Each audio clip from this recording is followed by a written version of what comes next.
How do you pronounce the name of this Czech, Austro-Hungarian composer? So the original Czech pronunciation is something along the lines of Antonin Dvorak. Dvorak.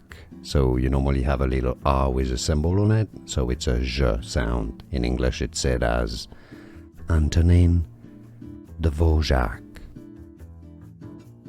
How do you pronounce the name of this Czech, Austro-Hungarian composer? So the original Czech pronunciation is something along the lines of Antonin Dvorak. Dvorak.